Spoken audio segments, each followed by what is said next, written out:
প্রিয় দেশবাসী, আমরা সবাই জানি ছাত্র নাগরিকদের অংশগ্রহণে যে আমাদের সফল গণঅভ্যুত্থানটি হয়েছে সেটির পরপরই বাংলাদেশ পুলিশ সদস্যরা তাদের কর্মস্থল থেকে নিজেদেরকে প্রত্যাহার করে নিয়েছে। আজকে কিছুক্ষণ আগে আমি দেখতে পেলাম যে তারা 11টি দফা দাবি দিয়েছে, অর্থাৎ তারা যদি কর্মস্থলে ফিরতে চায় তাহলে 11টি দফা দাবি পূরণ করতে হবে। আমি প্রথম দফা দাবিটি আপনাদেরকে পড়ে শোনাচ্ছি। তারা বলতে চেয়েছেন যে পুলিশকে সংস্কার করে দলীয় প্রভাব মুক্ত জনগণের কল্যাণে নিয়োজিত করতে হবে। দেখুন, খুব আমরা যেই পুলিশকে আমরা দেখতে চাই দলীয় প্রভাব মুক্ত থেকে কাজ করার জন্য পুলিশকে সংস্কার করতে হবে, এটি তাদের প্রথম দফায় এই দাবিটি রেখেছে। এবং এই দাবির সংস্কারের যে জায়গাটি, এটি সম্পূরক একটি জায়গা তারা যুক্ত করেছে। সেটি বলেছে, আমরা যে রঙের ইউনিফর্ম পরিধান করে কলঙ্কিত হলাম সেই পোশাকের রং পরিবর্তন করে কনস্টেবল থেকে আইজি পর্যন্ত একই ড্রেস কোড নিশ্চিত করতে হবে। এটি ছিল তাদের প্রথম দফার ক নাম্বার দাবি। খ নাম্বার দাবিতে তারা বলেছে, আমাদের সকল পুলিশ সদস্য ও তাদের পরিবারের নিরাপত্তা নিশ্চিত করতে হবে এবং এর সাথে সাথে যে সকল সিনিয়র অফিসাররা ক্ষমতার লোভী দালাল পুলিশ অফিসারদের কারণে আমাদের শত শত পুলিশ সদস্য ও সাধারণ ছাত্র জনতা মৃত্যুবরণ করেছে, তাদেরকে গ্রেফতার করে অনীতি বিলম্বে বাংলাদেশের প্রচলিত আইনে বিচার করতে হবে এবং তাদের অবৈধ সম্পদ বাজেয়াপ্ত করতে হবে। এটি অত্যন্ত গুরুত্বপূর্ণ একটি দাবি। দেখুন এখানে কি বলেছে, এখানে তারা স্বীকার করে নিয়েছে, এখানে অর্থাৎ বাংলাদেশ পুলিশে অবৈধ ক্ষমতালোভী ব্যক্তি স্বার্থ হাসিলের জন্য অন্যান্য পুলিশ সদস্যকে তারা ব্যবহার করেছে এবং পুলিশ সদস্যরাই এখন দাবি করেছে যেসব পুলিশ সদস্য তাদেরকে ব্যবহার করে ক্ষমতার লোভে তাদেরকে ব্যবহার করেছে তাদেরকে বিচার করতে হবে এবং যে ছাত্রদেরকে নির্যাতন করেছে যেসব পুলিশ সদস্যরা তাদের প্রমোশনের জন্য অথবা দলীয় লেজুর বৃত্তি মেনটেন করার জন্য তাদের কিন্তু তারা বিচার চেয়েছে।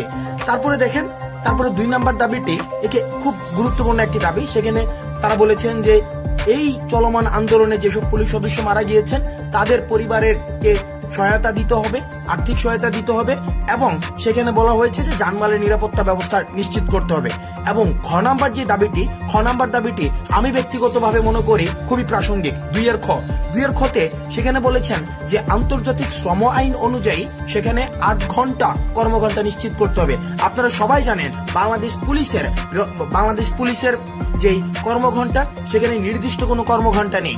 সেখানে হচ্ছে অর্থাৎ একটা পুলিশ 24/7 ডিউটি করতে হয়। আমরা জানি একটা মানুষের পক্ষে 24 ঘন্টা ডিউটি করা সেটা কখনোই সম্ভব না।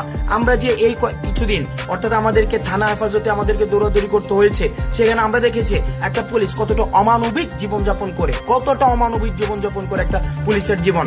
তাদের নির্দিষ্ট কোনো কর্মঘণ্টা নেই, 16 ঘন্টা, 20 ঘন্টা, 24 ঘন্টা, ক্ষেত্র বিশেষে 2 দিন 3 দিন পর্যন্ত তাদেরকে ডিউটি করতে হয়।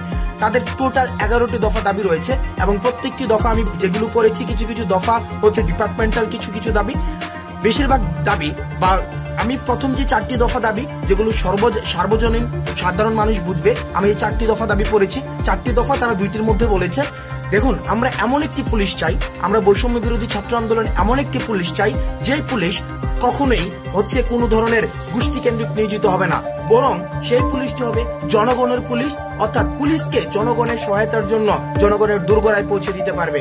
অর্থাৎ পুলিশের সাথে জনগণের যে মেলুবন্ধনটি, সেই মেলুবন্ধনটি যথেষ্ট সুসম্পর্কের ভিত্তিতে গড়ে উঠবে। আমরা দেখেছি সাধারণ জনগণের যে ক্ষোভটি সেটি কিন্তু পুলিশের উপরে না, বরং সেই ক্ষোভটি হচ্ছে পুলিশের পোশাকের উপরে। অর্থাৎ যারা গত 16 বছর ধরে ফ্যাসিজম কায়েম করেছে এই পুলিশের পোশাকটি ব্যবহার করে, অর্থাৎ তাদেরকে লাঠিয়াল বাহিনীতে পরিণত করেছে। আমরা দেখেছি ছাত্রদেরকে দমন করার জন্য, সুশীল নাগরিকদেরকে দমন করার জন্য, যারাই নীতিগত সংস্কারের কথা বলেছেন তাদেরকে দমন করার জন্য পুলিশকে সবসময় লাঠিয়াল বাহিনী হিসেবে তারা ব্যবহার করেছে ক্ষমতালোভীরা। সুতরাং আমরা পুলিশের যে দাবিগুলো জানিয়েছে এই দাবিগুলোর প্রতি বৈষম্য বিরোধী ছাত্র আন্দোলনের একজন সমন্বয়ক হিসেবে আমি ব্যক্তিগতভাবে, এটি কোনো আমাদের আনুষ্ঠানিক বৈষম্য বিরোধী ছাত্র আন্দোলনের কোনো বক্তব্য নয়, আমি ব্যক্তিগতভাবে এই যে 4টি দাবি সেগুলিকে অত্যন্ত বা 11টি যে দাবি সেগুলিকে অত্যন্ত যুগোপযোগী মনে করছি এবং পুলিশকে জনগণের দোরগোড়ায় পৌঁছে দিতে এবং পুলিশের যে ভাবমূর্তি ক্ষুণ্ণ হয়েছে সেই ভাবমূর্তিকে আবার সেটাকে ফিরিয়ে আনতে, পুনর্গঠন করতে আমি বিশ্বাস করি এই যে দাবিগুলো সেগুলি প্রাসঙ্গিক। এবং আমরা বলতে চাই ছাত্র নাগরিকের অংশগ্রহণে যে অন্তর্বর্তীকালীন সরকার গঠিত হতে যাচ্ছে, আমরা বিশ্বাস করতে চাই সে অন্তর্বর্তীকালীন সরকার এই 11 দফা দাবিকে অবশ্যই আমলে নেবে।